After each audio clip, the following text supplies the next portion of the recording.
Hello and welcome back to the Racing Games channel. After what seems like an eternity of waiting, F1 2021 is finally here. With Codemasters releasing their latest entry in the Formula 1 series, there's one question that remains on our minds. Is it better than last year's? Well, let's find out, shall we?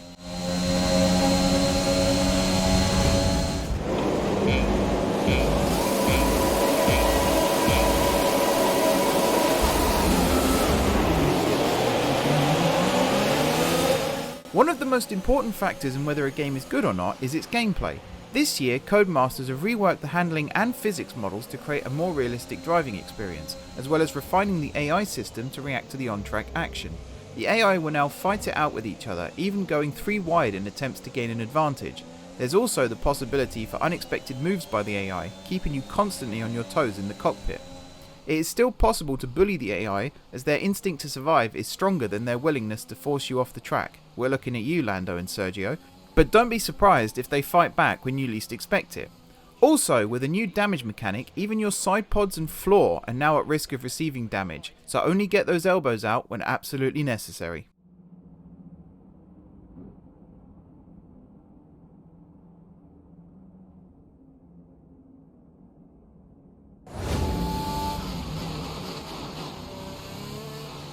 Speaking of the floor, the cars themselves have been updated to include the new 2021 Downforce regulations. This means the car no longer sticks to the track quite as much as last year, with less downforce meaning that your racing line and braking points will be different to last year's. Just bear this in mind before sending it into turn 1. Those still experiencing F1 2020 muscle memory will find themselves spinning alongside Nikita Mazepin as they adapt to the new car setups. Anyone wishing to finally live out their dream of drifting round Parabolica, however, can finally rejoice. F2 cars are also noticeably different to F1 cars, creating an extra challenge, especially to newer players getting to grips with the game.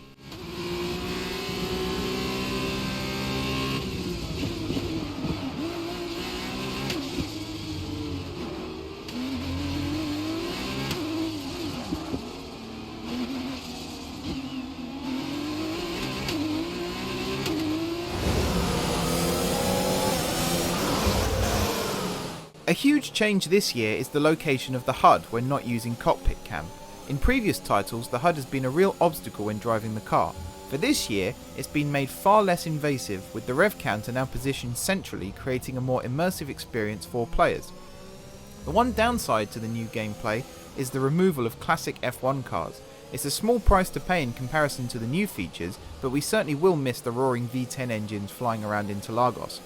Overall then, the new gameplay features are a refreshing change to the series, and we're very much looking forward to getting stuck into career mode once the game launches to really test our mettle.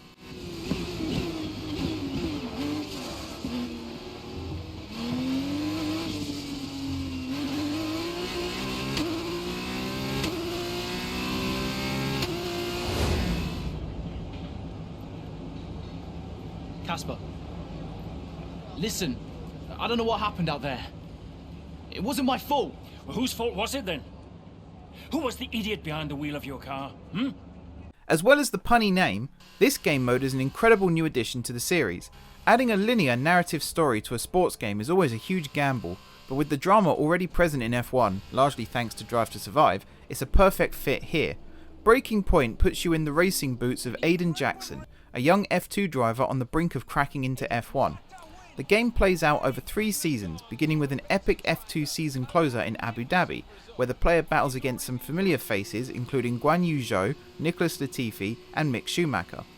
There's a tinge of nostalgia to Breaking Point, another appeal to the game mode, as it covers the 2020 F1 season. For one last time, players can see the incredibly pink Racing Point cars, as well as Sebastian Vettel charging around in the Ferrari. Off the track, there's arguably even more drama. Aiden constantly clashes with his veteran teammate Casper Ackerman, as well as returning antagonist Devin Butler. Butler, of course, is his usual trouble-stirring self, yet was warmly received when announced as returning. Perhaps some players like using rage to win races. Breaking Point is not afraid to throw you in right at the deep end. The very first race sees you tasked with making up 7 to 10 seconds and then 3 overtakes to win the F2 Abu Dhabi Grand Prix in just 3 laps. This is on top of driving an F2 car, which, as we've already stated, is much more challenging than an F1 car. Even once you've conquered the first hurdle, the game continues to throw different scenarios at you, be it a recovery drive after a mishap or a Scenario 7 last lap dash to the finish line. These mostly take place over a 25% race distance, allowing you a little more breathing space, but with the AI keen to keep you behind them, the challenge is very much still present. That's not okay. That's really not okay. Okay, the gap behind is 5.5 seconds. As well as the races themselves, the game also adds new cutscenes to further enhance the story. In addition to bringing new characters into the game, these cutscenes also bring back characters from previous titles. Reporter Claire has more screen time than ever before, with Will Buxton's appearance bringing the game further into the F1 universe. The opening press conference also shows Jackson alongside and interacting with actual F1 drivers, showing he is truly entering the world of Formula 1. Jackson's scenes with Butler and Ackerman add depth to the story, and there's even the inclusion of F1 content creators in the social media feeds to once again add to the immersion. Replayability of Breaking Point is fairly low. However, one aspect that might see players returning is the ability to choose which F1 team Aiden joins, be it AlphaTauri, Racing Point or Aston Martin, Alfa Romeo, Haas or Williams. Some players may wish to see the story play out through every team. Overall, Breaking Point is a great addition to the series, allowing casual players more opportunity to play out a season and creating a new challenge to experienced racers.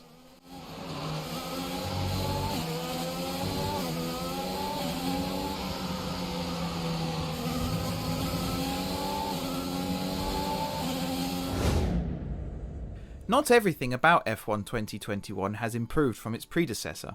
My team and multiplayer still have very basic livery editors, so it's still not possible to fully recreate classic liveries from the past. Although input boxes were added to the HSL colour selectors, the game still lacks a hex code input, meaning players will still need to use converters to find the ideal colours for their cars. Therefore, it's still a challenge to make your car fit in with the rest of the grid, with it either standing out too much or fading into the background. Think how Aston Martin's car looked great in the garage but almost invisible out on track.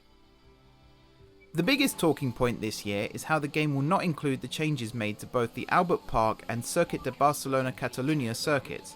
This was a controversial decision as both changes were announced well in advance of the season starting and therefore could possibly have been included in a future update. To mitigate this, Imola, Portimao and the new Saudi Arabian circuit at Jeddah will be released later this year, meaning soon we can ride the roller coaster in Portugal and race at the fastest street circuit in the world. Oh, and for those hoping to drive around the reprofiled Yas Marina, I'm afraid we've got some bad news. The track layout changes not being present from launch are understandable, especially as this year's game was developed during the pandemic. However, it is a shame that we won't be able to race the exact same tracks as the drivers. An erratic schedule at times also hasn't helped, with Turkey being added on 2 separate occasions to the calendar this year. Perhaps for future releases, a pool of legacy tracks can be included as future updates, just in case the calendar goes off track again. For now though, do these drawbacks mean the game is not worth getting?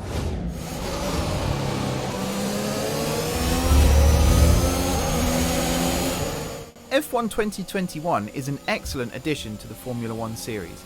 The new game modes, gameplay features and interface make racing a lot more fun, challenging and rewarding, and the reworked damage model can punish you without necessarily ruining your race.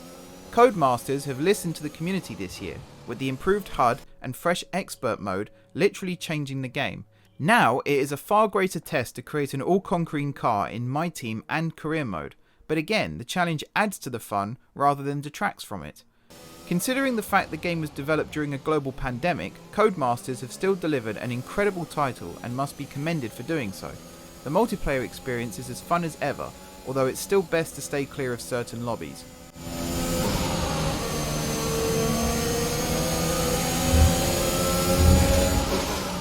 So, do we recommend F1 2021? Absolutely. So thanks for watching, suit up, and we'll see you out on the track.